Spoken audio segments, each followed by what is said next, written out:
lo que dice la Constitución tiene muchos términos técnicos. Los términos legales tienen sus alcances que a veces no lo entendemos. Pero también tiene interpretaciones que son mucho más complicadas. Y les voy a poner un ejemplo para que hagamos este pequeño ejercicio, para que nos demos cuenta. Cuando alguien comete un homicidio, pues se le detiene y se le procesa. Entonces, la ley penal lo clasifica de dos maneras: el homicidio doloso y el homicidio culposo. Cuando es culposo, homicidio culposo, tú lo hiciste, tú te tienes la culpa, pero no lo quisiste hacer. Un accidente, por ejemplo. O sea, no hay culpa. Ajá, pero se le llama culposo. En el doloso, tú lo hiciste, lo pensaste, lo planeaste y lo ejecutaste. Y aprovechaste el mejor momento para hacerlo. Con ventaja, es lo que le llaman premeditación, alevosía y ventaja. Eso es un homicidio doloso. Ese requiere pues cárcel. Con la pena máxima. Ajá, la pena máxima, cárcel, dependiendo de las agravantes que tenga el delito. El otro, un accidente, por ejemplo. No lo pensaste, no lo planeaste, se dio de manera casual, por ejemplo. Ajá, eso se llama culposo. Entonces fíjense cómo, con esas palabras técnicas, culposo y doloso, a veces como que nos podemos perder, nos podemos cuatrapear con ese tipo de cosas. Para empezar, porque no somos abogados. Pero en un proceso como este que estamos empezando, sí es básico y sí es muy importante que tengamos conocimiento de este tipo de cosas y de este tipo de palabras, porque en un momento dado eso es lo que nos puede salvar, eso es lo que nos puede ayudar en la defensa, como en este caso, en la defensa de su fuente de ingresos, que es el trabajo que ustedes tienen, que es el mototaxi. Entonces, este tipo de cuestiones, pues sí son básicas para empezar a trabajarlas. Porque no es lo mismo que yo me organice, y como siempre sucede, nos organizamos, vamos, peleamos, gritamos, decimos lo que sea y luego nos quitamos. Y nunca nos hacen caso porque saben que solamente es eso. Pero es muy diferente cuando vamos y empezamos a decir, según el artículo tal de la Constitución, nosotros tenemos derecho a un trabajo digno. Entonces la autoridad empieza a pensar, estos ya saben, no los voy a tratar como los trataba antes porque ya saben. Incluso, si voy a hacer una solicitud, ¿qué es lo que siempre sucede con las solicitudes que llevas a cualquier oficina de gobierno? La basura. Se va a la basura. Porque no sabemos que es un derecho de petición. Así lo dice la Constitución, artículo 8. Y a todo derecho viene una obligación de la autoridad. Entonces, el artículo 8 dice, por ejemplo, el ciudadano tiene derecho de petición y la autoridad está obligada a contestarle por escrito. O sea, ¿qué significa en los términos que marca la ley? Así lo dice el artículo 8. ¿Qué significa eso? Que vamos a poner, por este medio le solicito tal cosa. Le recuerdo que el artículo 8 dice, el artículo 8 de la Constitución dice que tengo derecho a solicitar por escrito y usted tiene la obligación de contestarme por escrito, y aquí le pongo mi dirección para que me haga llegar la respuesta. Cuando la autoridad ve, chingado, esto nunca me habían dado una solicitud fundamentada legalmente. Entonces la autoridad, dos cosas puede hacer. Una, la voy a tirar como siempre la tiro. La voy a contestar, porque eso tiene otro alcance legal. ¿Cuál es el otro alcance legal? Si la autoridad no me contesta por escrito, pasando 90 días, yo lo puedo denunciar en la Comisión de Derechos Humanos. Yo voy a denunciar al alcalde solamente porque no me contestó la solicitud que yo le envié. Por eso, todas las solicitudes, cuando ustedes las dejen, deben verificar que tengan firma y sello de recibo. Quiera hacer, Diles que se hace. se busca la evidencia de que no lo quiera hacer. Perfecto, no lo quieres hacer y lo grabas. Eso. Eso es más que suficiente para que tú te vayas a la Comisión Estatal de Derechos Humanos Demandes. y tú puedas demandar. Porque es obligación. Y no lo estamos inventando. Dice Es su responsabilidad. Dice el Artículo artículo 8 de la Constitución, derecho de petición. Y el artículo 8 son dos párrafos pequeños. Dice, es derecho de todos los ciudadanos de este país de realizar solicitudes de petición y es obligación de la autoridad contestar por escrito. Aquí hacemos una aclaración. Lo importante no es que te contesten que sí a tu solicitud. O sea, si me van a decir que no, pero que me lo den por escrito. Por escrito. Si me van a decir que sí, pero que me lo den por escrito. Entonces, el ejercicio del derecho tiene que empezar a realizarse ya. Y es justamente este tipo de cosas sencillas. A lo mejor es cierto, la autoridad, cuando ve que tiene fundamento legal, lo obliga. Entonces, no, pues no te la recibo. Así, ya no soy obligado a contestar por escrito. Pero está incumpliendo lo que dice la Constitución, porque la Constitución es clara en este sentido. O sea, es obligación de la autoridad recibir todas las solicitudes. Entonces, aquí sí, a lo mejor lo que hizo falta es justamente eso. Te voy a grabar tu respuesta, no me lo quieres firmar, punto. Y con eso lo obligamos a que lo tiene que recibir.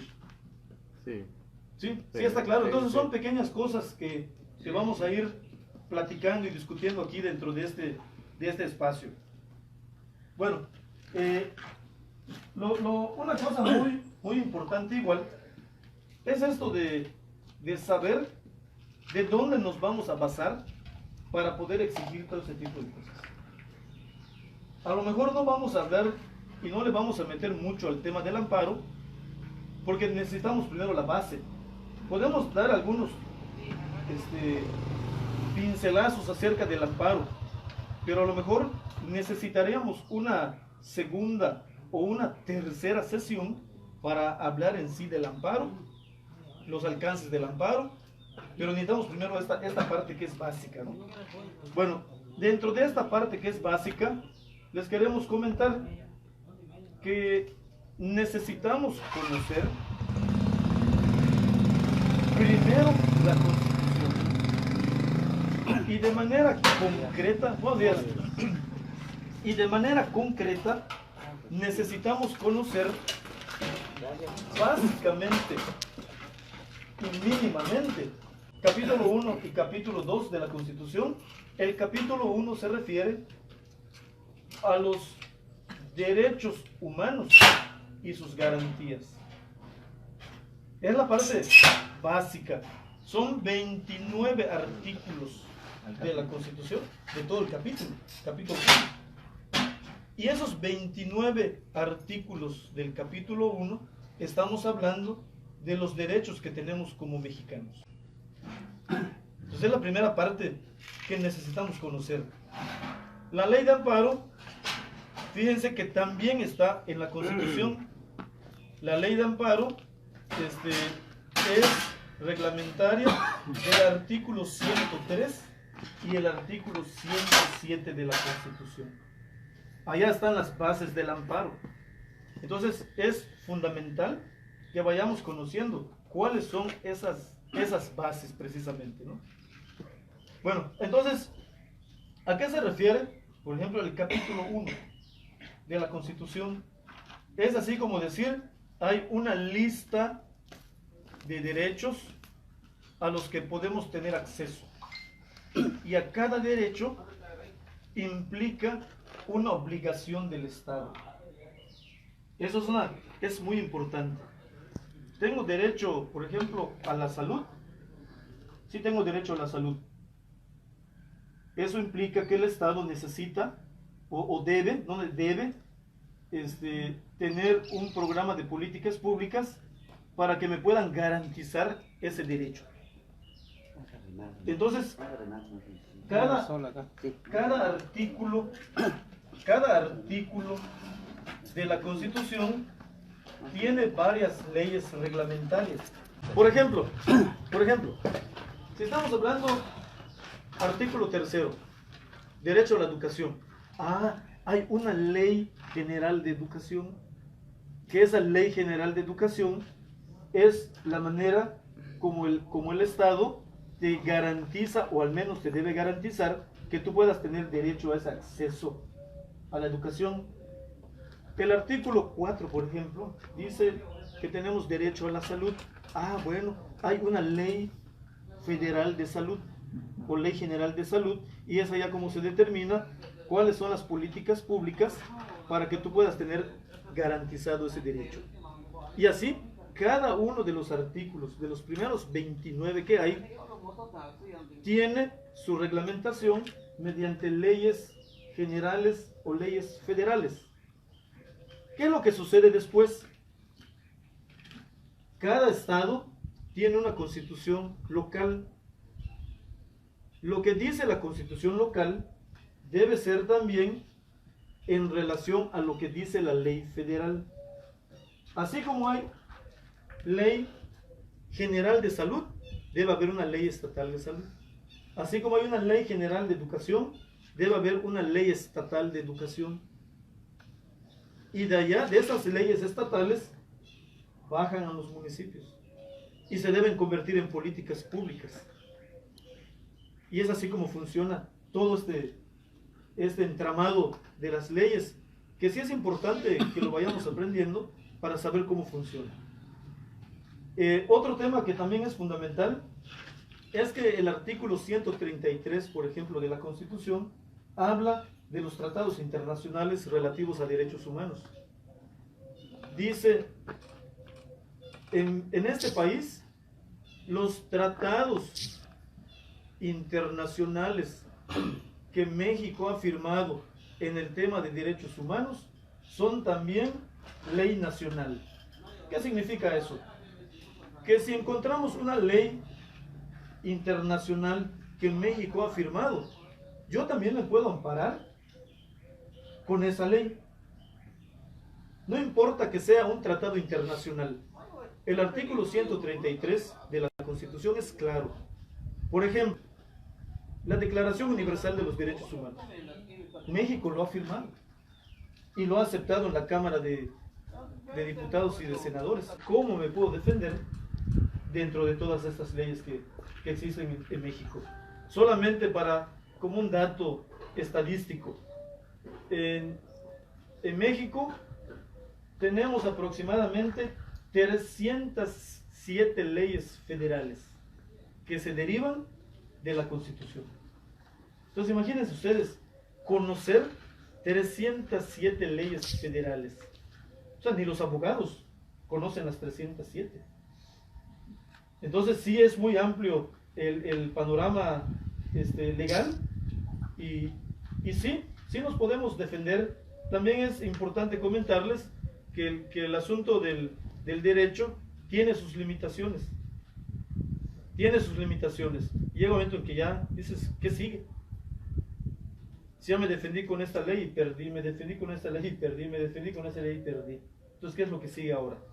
Ustedes están empezando a transitar un camino, un camino jurídico por medio del amparo. Y si es un camino muy complicado, vamos a suponer que la sentencia final no nos favorece. El camino no se acaba allá. Hay un siguiente camino. Nos amparamos en el Tribunal Colegiado de Circuito, que es otra instancia.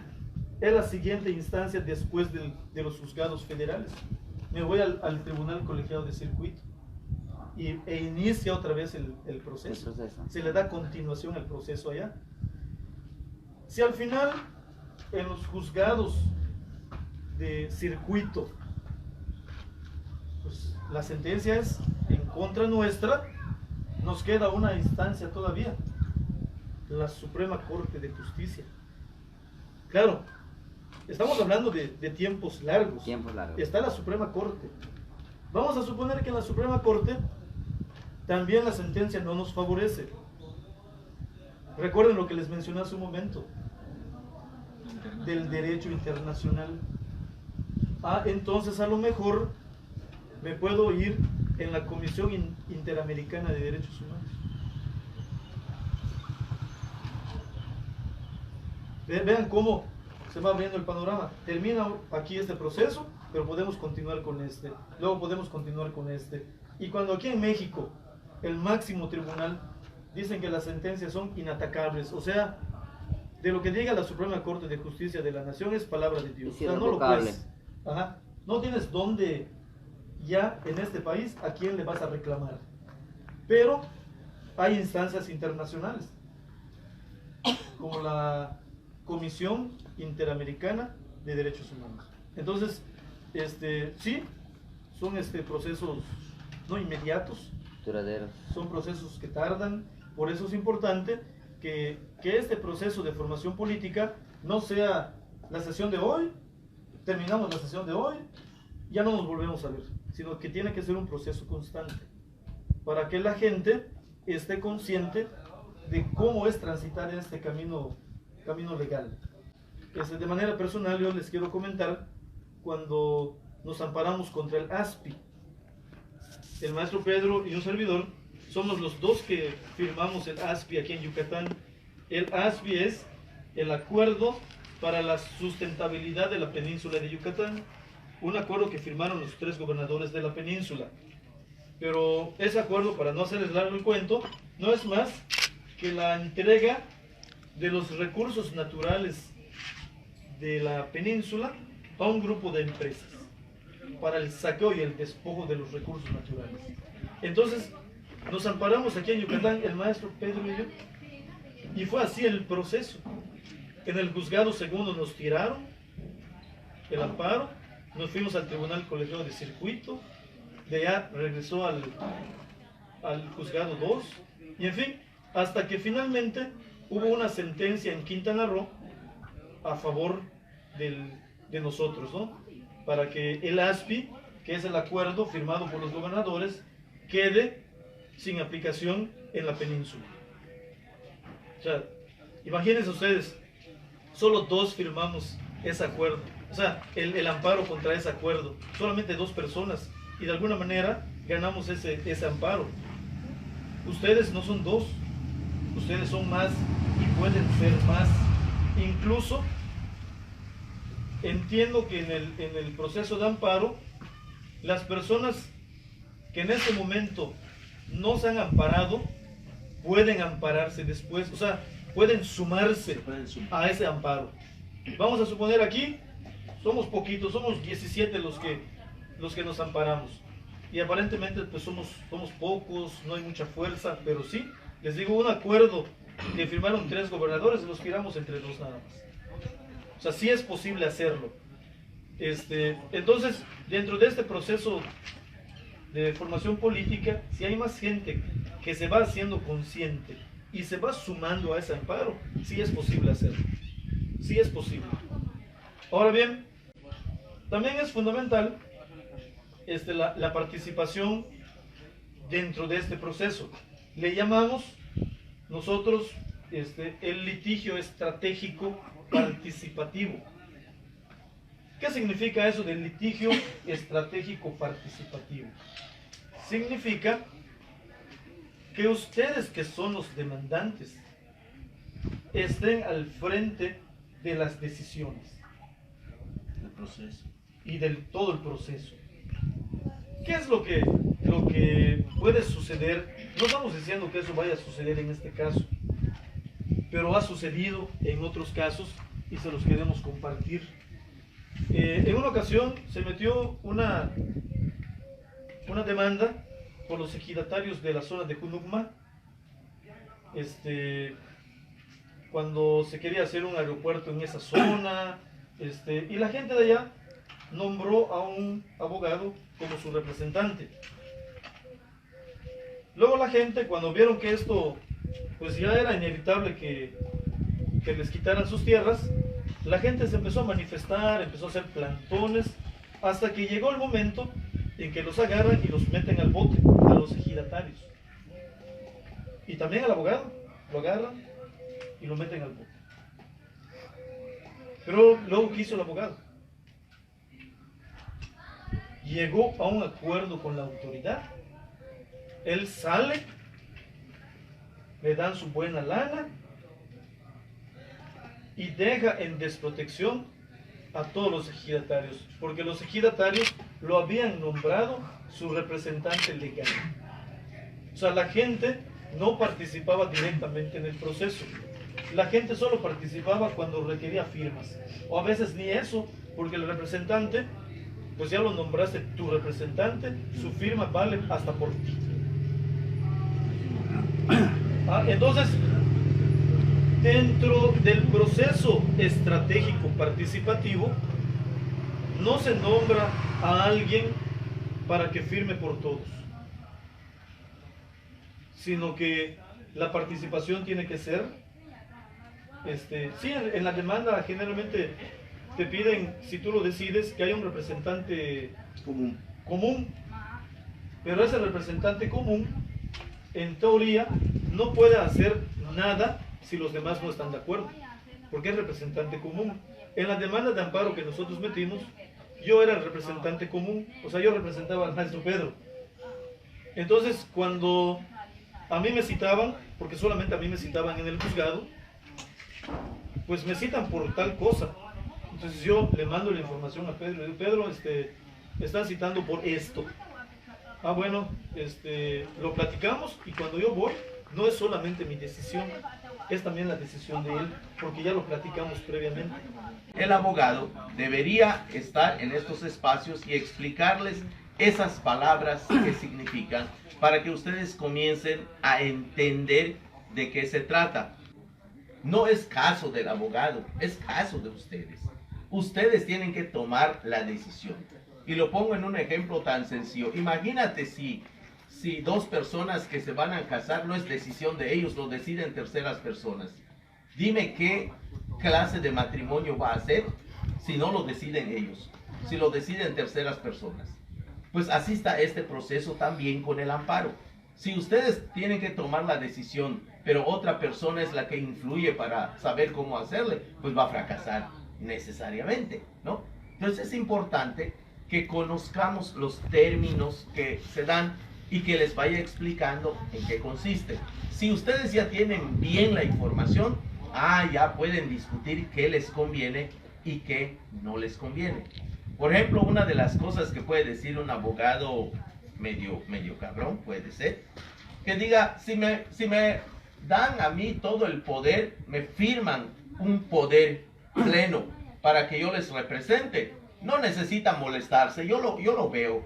Ustedes trabajen, les aviso cómo está, solo fírmenme el poder y yo lo veo. Firmas tú el poder y piensas que te está haciendo un favor. No es así. Yo creo que no te está haciendo un favor. Es la base para una traición. Porque en cualquier momento, si ese abogado le llegan al precio, que por lo general pasa eso, entonces agarran y venden el caso. Y como tú no entiendes, cualquier versión tan fácil que él invente, tú te lo vas a creer, te va a decir, es que no se pudo, y a veces es autoridad y ellos tienen poder político y nos chingaron aquí. Pues, ¿qué le vas a decir si tú no sabes del asunto? ¿no? Definitivamente. En cambio, si tú tienes el proceso teórico de conocimiento, qué es el amparo, qué significa esto, qué significa estas palabras, entonces tú le vas a decir, a ver, ¿quién firmó? No, pues yo firmé. Pues es que no puedes firmar tú. Quienes tienen que firmar somos nosotros. Y los papeles que te dieron, tienes que darme una copia. La demanda no es tuya, la demanda es nuestra. Nunca la demanda es de un abogado, nunca. La demanda es del afectado. Solo representa. El abogado solo representa jurídicamente. Jurídicamente, claro. Solamente. Entonces, la demanda es de ustedes. Por lo tanto, todos los papeles que se generen, todos, lo deben tener ustedes. Lo deben tener ustedes. Es más, el expediente que de repente no se le puede fotocopiar, ustedes pueden mandar, no el abogado necesariamente tiene que ir, puede ir también él, pero ustedes deberían nombrar al representante común de ustedes, entre ustedes, para que vaya con un teléfono así y con el escáner le pueda escanear el expediente que ustedes tienen. Y luego del escáner pues lo pueden imprimir y tener ustedes sus copias.